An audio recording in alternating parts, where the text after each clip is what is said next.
어제 이재명 대통령과 트럼프 대통령은 회담이 끝난 뒤에 따로 합의문을 발표하거나 공동 기자회견을 하지 않았습니다. 그렇죠?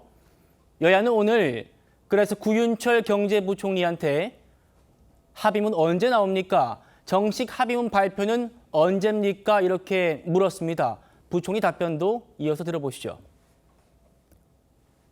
이번에 이제 뭐 타결이 된 건 다행이죠. 그렇지만 이거를 갖다가 이제 그렇게 우리가 만족할 수 있는 거라고는 생각 안 합니다. 처음에 김영범 실장이 설명을 7월 달에 어떻게 했냐면은 이거 아마 대충 다 대부분 3,500불 보증일 거고 현금 투자는 한 5% 될 거다 그랬으니까 한 175억 불인 거예요. 당초 정부가 설명했던 거에 비하면 많이 이제 직접 투자 늘어간 거고 지금 뭐 합의 문안이 드러나지 않았기 때문에 마지막까지 좀 마무리가 안 된 거 아닌가 뭐 이런 생각이 들더라고요. 정식 협정문 서명은 아직 안 된 거잖아, 그죠? 네, 그렇습니다. 구두로만 이렇게 약속이 된 겁니까? 다른 페이퍼는 없습니까? 지금 그 팩트 시트라고 그걸 준비 중에 있는데 그 어제 아침에 급격하게 이렇게 또 이제 협의가 또 많이 가까워졌기 때문에 그 수정하는 데는 아마 시간이 한 2, 3일 정도 걸릴 것 같습니다. 그럼 팩트 시트를 이제 수정하고 서로 이제 합의를 해서 그걸 서명을 해야 되겠군요. MOU를 서명하겠습니다. 그래서 미국 특별법 제정 이게 굉장히 필요하네요. 그럼 내일이라도 해야 되는 거 아닌가요? 예, 저희들이 그 뭐 최대한 빨리 하도록 하는데 내일까지는 아마 그래 11월 1일 될까? 신범철 위원님, 제가 궁금한 거는 지금 구윤철 부총리가 MOU 문헌을 통해서 사인한다 그러잖아요. 합의문 언제 발표한다니까? 합의문이 아니고 MOU 문헌이다. MOU라는 거는 우리가 사실 파기되는 것도 많이 봤고 언제든지 바뀔 수 있는 거 아니에요? 예, 그렇죠. 법적 구속력을 부담하지 않기 위해서 양해각서, 메모랜덤 오브 언더스탠딩, MOU를 작성하는 건데요. 그런데 이게 지금 주도권을 미국이 갖고 있잖아요. 그렇기 때문에 MOU가 작성돼도 상대방이 이것을 어기긴 어려운 거죠. 그래서 미국이 일본하고도 MOU 형태로 하고 있고요. 유럽, EU하고도 MOU 형식으로 하고 있는데 지금 구윤철 부총리가 한 거는 두 가지예요. 일단 팩트 시트를 먼저 만든다는 건데 팩트 시트. 그건 정상회담 결과에 관한 사실관계를 갖다가 알리는 거죠. 그것도 한미가 합의를 해야 되는 거기 때문에 그것이 먼저 나올 거예요. 아마 그것은 2, 3일 정도 소요된다고 했으니까 에이펙이 끝난 다음에 11월 초에 발표가 될 겁니다. 그 내용을 보면은 합의의 골격이 나올 거고요. MOU는 상당한 디테일까지 담아요. 그렇기 때문에 이것은 뭐 길으면 한 달 정도 소요될 수도 있을 거기 때문에 MOU는 조금 더 나올 건데 시간이 걸릴 건데 일단 저희가 팩트 시트라도 나오면 정확하게 이번에 정상회담에서 어떠한 것들이 논의됐는지를 확인할 수 있고요.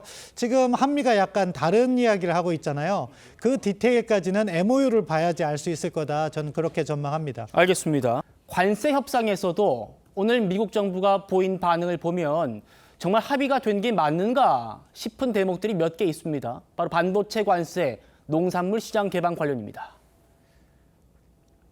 반도체의 경우에는 우리의 주된 경쟁국인 대만 대비해서 불리하지 않은 수준의 관세를 적용받기로 하였습니다. 민감성이 높은 쌀, 쇠고기 등을 포함하여 농업 분야에서 추가 시장 개방을 철저히 방어하였고 검역 절차 등에서의 양국 간 협력 소통 강화 정도로 합의하였습니다. 들으셨죠? 김영범 정책실장이 우리 반도체 얘기를 하면서 대만에 비해 불리하지 않은 수준이라는 말까지 했어요.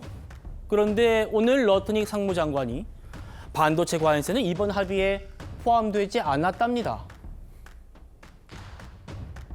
상반된 얘기거든요. 유희동 의원님 어떻게 보십니까? 저는 이번 협상을 평가하는 데 있어서 불확실성을 없앴다라는 측면에서는 뭐 다행이다라고 판단을 하지만 디테일한 부분에 있어서는 지금 뭐 너무 급작스럽게 이루어진 듯한 느낌이 들어서요. 모든 것이 아직 정리가 덜 됐다라고 보고 앞서 그 구윤철 부총리의 발언도 있었습니다만 팩트 시트가 정리되고 나서야 좀 정확하게 판단을 할 수 있지 않을까라는 생각을 합니다. 하지만 지금 이런 사태가 벌어진 것은 지금 이 협상팀이 고생은 했습니다만 애시당초 처음에 출발할 당시에 조금 안이한 생각을 한 것이 아닌가 이런 생각을 합니다. 그 안이함은 어떤 거냐면 우리 앞서서 EU와 일본이 협상을 하고 있으니까 아마 EU와 일본이 얼마나 잘 적절하게 미국하고 대응을 하겠는가. 거기에 맞는 틀이 만들어진다면 우리는 그냥 경제 규모에 맞게 거기에 적절하게 퍼센테이지로 정리하면 되지 않겠나라고 생각을 하고 접근을 한 것 같아요. 네. 그래서 처음에 3,500억 불이라는 이야기도 나온 거고 네. 거기 그 협상이 잘된 협상으로 하려다 보니까 말이 많아지고 거기에 대한 디테일에 관한 부분은 챙기지 못했던 거죠. 근데 지금 이제 구체적으로 하나하나 들어가다 보니까 현실적으로는 매우 어려운 그 상황에 직면하게 된 것이고 예. 이것을 풀어나가는 게 사실은 뭐 거의 다 됐다고는 합니다만 디테일을 맞춰 나가는데 꽤 어려움을 겪을 거라고 저는 생각을 합니다. 알겠습니다. 뭐 자동차, 이 반도체 문제에 대해서 합의가 지금 말이 좀 다르고 다음이요. 농산물도 그렇습니다. 뭐 쌀과 쇠고기 등 민감 품목 철저히 방어했다라고 하는데 러트니 장관은 한국이 미국의 농산물 시장 100% 개방했다 이런 얘기를 합니다. 입장이 다른 이런 상황, 대통령실 입장 들어보시죠. 러트닝 상무장관이 X에서 밝힌 관세 관련해서 저희 그 농축산물 개방 가능성이 있는 것인지 여쭙고요. 한국은 이미 모든 미국산 상품에 대해서 시장이 개방되어 있습니다. 현재 그렇습니다. 이번 합의를 통해서 뭐 추가적으로 변경되는 사항은 없다 이렇게 말씀드리겠습니다. 그 반도체는 이번 거래에 포함이 안 됐다고 밝혔는데 어제 김용범 실장님께서는 대만 대비 불리하지 않는 대우를 보장하겠다고 하셨거든요. 저희의 입장은 일관되고 동의를 합니다. 반도체와 관련해서는 이 한미 양국은 반도체 관세를 대만에 비해서 불리하지 않게 적용하기로 합의했습니다.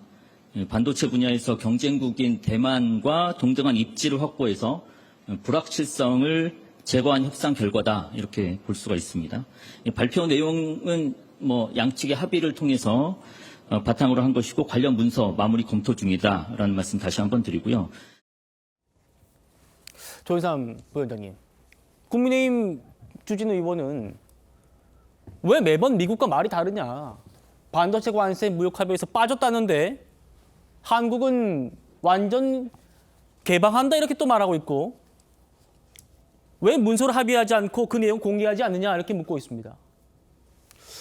이번 협상 내용 자체가 방대할 수가 있죠. 이번에 협상이 타결되기까지 꽤 오랜 시간이 걸리지 않았겠습니까? 막판에 극적으로 타결이 되었을 정도로 많은 시간이 걸릴 정도로 난제였습니다. 그러다 보니 일단 우선적으로 협상을 타결짓고 구체적인 문서화되고 세부적인 내용에 있어서만큼은 마무리 단계가 있을 수가 있죠.